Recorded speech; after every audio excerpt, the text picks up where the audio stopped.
Hello everyone, welcome back to my channel curious Kalyan. So prelims అయితే results వచ్చేసినాయి. So ఎవరైతే prelims clear చేశారో అందరికీ ఆల్ ద బెస్ట్. మెయిన్స్ బాగా ప్రిపేర్ అవ్వండి.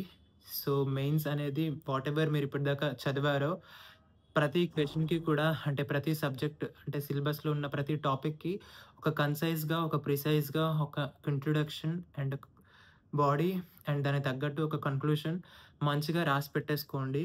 సో ఫర్ ఎగ్జాంపుల్ అర్బనైజేషన్ మీద ఒక టాపిక్ అడిగితే ఆ topic they could be anything, but మీరు అర్బనైజేషన్ గురించి రీసెంట్ రిపోర్ట్స్ ఏమైనా ఉన్నాయా, లేకపోతే ఇండియాలో ఉన్న వాటర్ స్కేర్సిటీ గురించి కానీ ఏదైనా మంచి ఒక రీసెంట్ ట్రెండ్తో ఆ బిట్ని అయితే మీరు ఆ క్వశ్చన్ అయితే స్టార్ట్ చేయండి. And then give your analysis whatever the question demands. ఏది పడితే అది రాయకుండా క్వశ్చన్ అడిగిన దానికి ఆన్సర్ ప్రాపర్గా పాయింట్స్ అన్ని కవర్ అయ్యేటట్టు చూసుకోండి. అండ్ అలాగే ఒక మంచి కన్క్లూజన్ అనేది క్వశ్చన్ బట్టి మారుతూ ఉంటుంది. బట్ వాడు అడిగిన క్వశ్చన్కి తగ్గట్టు ఒక మంచి కన్క్లూజన్ కూడా రెడీగా పెట్టేసి అయితే మీరైతే ఆన్సర్ అయితే ఇచ్చేసి కన్క్లూజన్తో మీరు ఫినిష్ చేయొచ్చు, కన్క్లూడ్ చేయొచ్చు. సో ఇట్లా ప్రతి జిఎస్లో ఉన్న టాపిక్కి, ఎస్పెషల్గా GS1 అయితే మనం ముందుగానే పెట్టుకోవడం అనేది చాలా ఇంపార్టెంట్. అండ్ స్టాటిక్ పార్ట్ కాబట్టి డెఫినెట్లీ మనమైతే కరెక్ట్గా ఆన్సర్ చేయగలుగుతాం. బట్ దాంతోపాటు కొంచెం రీసెంట్ ఈవెంట్స్ ఏవైతే జరుగుతున్నాయో, ఫర్ ఎగ్జాంపుల్ క్లైమేట్ చేంజ్ వల్ల వస్తున్న రీసెంట్గా వచ్చిన ఎర్త్ క్వేక్స్ థాయిలాండ్లో కానీ, ఇంకా రీసెంట్గా వచ్చినటువంటి సైక్లోన్స్ 2024 అంతా కూడా సైక్లోన్స్ చాలా వచ్చినాయి. సో సైక్లోన్స్ కానీ, ల్యాండ్ స్లైడ్స్ కానీ అవన్నీ కూడా రీసెంట్గా ఉన్న ఎగ్జాంపుల్స్ అన్నిటిని కూడా మైండ్లో పెట్టుకోండి. సో అదైతే జిఎస్ మనకి అక్కడ కొంచెం హెల్ప్ఫుల్ అవుతుంది.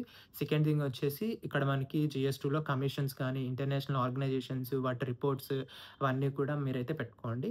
అలాగే GS3 అయితే మరి చెప్పక్కర్లేదు. ఎంత చదివినా కానీ ఎక్కడో ఒక ఇంటర్నల్ సెక్యూరిటీలోనో లేకపోతే సైన్స్ అండ్ టెక్నాలజీలోనో మనకైతే అది ఒక బౌన్సర్ క్వశ్చన్ అయితే పక్కా ఎక్స్పెక్ట్ చేయొచ్చు. బట్ మీరైతే యాజ్ మచ్ కవర్ ఎంత చేయగలుగుతో అంతైతే కవర్ చేయండి. అలాగే ఇంకా ఎథిక్స్ పేపర్ అనేది it should be A cake Pak.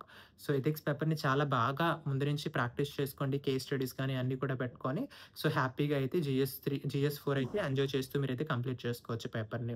And SA అయితే ఎవరి సెల్ఫ్ ప్రిపరేషన్ వాళ్ళదే మంచిగా ఫ్లవరీ లాంగ్వేజ్తో అయితే మీరు మంచిగా రాయండి. సో ఇలా అయితే ప్రతిదీ సబ్జెక్ట్ ప్లాన్ చేసుకోండి. అండ్ అలాగే ఆప్షనల్ వచ్చేసి very very important. Optional it's really individual thing. మీరైతే ఆంథ్రపాలజీ కానీ ప్రిపేర్ అవుతున్నట్లయితే as I have already recommended doctor Neha Goyal madam already start చేశారు. ఆర్ ఇంకా హైదరాబాద్లో ఇంకేమైనా ఇన్స్టిట్యూట్స్ ఏమైనా టెస్ట్ సిరీస్ పెడితే ఖచ్చితంగా తీసుకోవడం మంచిదే. సో దట్ మీకు టెస్ట్ సిరీస్ ఆప్షనల్ ఎంత బాగా రాస్తే మీకు అంత బాగా మీకైతే లిస్ట్లో పేరు ఉండడానికి అవకాశం ఉంటుంది. సో ఆప్షనల్ మీరు పెట్టిన ₹1 ఎఫర్ట్ కూడా వేస్ట్ అయిపోద్ది అనమాట. సో దానికి ఇవ్వాల్సిన టైంని, దానికి ఇవ్వాల్సిన ప్రియారిటీని అయితే మీరు ఇచ్చేసేయండి. కమింగ్ బ్యాక్, మన లాంగ్వేజ్ పేపర్ ఇంక చెప్పక్కర్లేదు, ఇంగ్లీష్ పేపర్ కూడా చెప్పక్కర్లేదు అనమాట. సో క్వాలిఫైయింగ్ పేపర్సే కాబట్టి చేసేయచ్చు. సో కమింగ్ బ్యాక్ నౌ, ఎవరైతే క్లియర్ చేయలేదో వాళ్ళ గురించి మాట్లాడుకుందాం. సో క్లియర్ చేయని వాళ్ళందరూ రీస్టార్ట్ చేయడానికి రెడీగా ఉన్నామా లేదా అని అనుకునే ముందు ఒక్కసారి పాజ్ చేసి ప్లాన్ బి ఏంటని ఆలోచించుకోండి. సో 1-2 అటెంప్ట్స్ పోయింది అంటే మీరు చాలా కేర్ఫుల్గా ఉండాలి. సెకండ్ అటెంప్ట్ పోయింది అంటే రియల్లీ కేర్ఫుల్గా ఉండాలి. నిజంగా సీరియస్గా ప్రిపేర్ అవుతున్నామా లేదా అనేది చూసుకోవాలన్నమాట.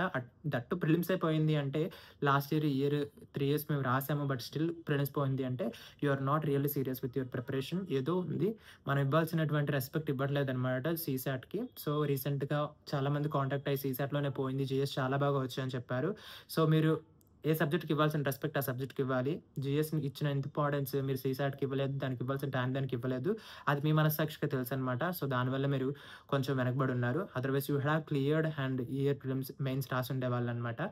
బట్ ఒకసారి మెయిన్స్ రాసి చూడండి, డెఫినెట్లీ మీకు కాన్ఫిడెన్స్ చాలా పెరుగుతుంది ప్రిలిమ్స్లో. సో CSAT మీద కాన్సన్ట్రేట్ చేయండి. ఎవరైతే CSATలో మార్క్స్ పోయినాయో, అలాగే మెయిన్స్లోని, అలాగే GS పేపర్ 1లో పోయిన వాళ్ళైతే మీరు బాగా కంటెంట్ ఇంప్రూవ్ చేసుకోండి. బాగా స్టాటిక్స్ రివైజ్ చేయండి. ట్రెండ్స్ మారిపోతున్నాయి, క్వశ్చన్స్ ట్రెండ్స్ అయితే మారిపోతున్నాయి. ఇయర్ ఇచ్చినటువంటి వెయిటేజ్ లాస్ట్ ఇయర్ ఇవ్వట్లేదనమాట. ఈ ఇయర్ ఇచ్చినటువంటి వెయిటేజ్ నెక్స్ట్ ఇయర్ ఆ సబ్జెక్ట్కి ఇస్తాడో లేదో తెలియదు. కాబట్టి ఎలాంటి యూనో డైలమా ఆర్ ఎలాంటి జస్ట్ మీరు అనుకున్న ప్రిజుడిస్లో పడిపోకుండా యూపీఎస్సీని ట్రస్ట్ చేయండి. మీ ప్రిపరేషన్ మీరు ట్రస్ట్ చేసుకోండి. హార్డ్ వర్క్‌ని ట్రస్ట్ చేయండి. డెఫినెట్లీ మీరైతే క్లియర్ చేయగలుగుతారు. సో నేను చెప్పేది ఒకటే, క్లియర్ చేయలేని వాళ్ళందరూ కూడా మెయిన్స్‌కి ప్రిపేర్ అవ్వలేకపోతున్నారు. బట్ అవ్వండి. మెయిన్స్ కూడా ప్రిపేర్ అవ్వండి.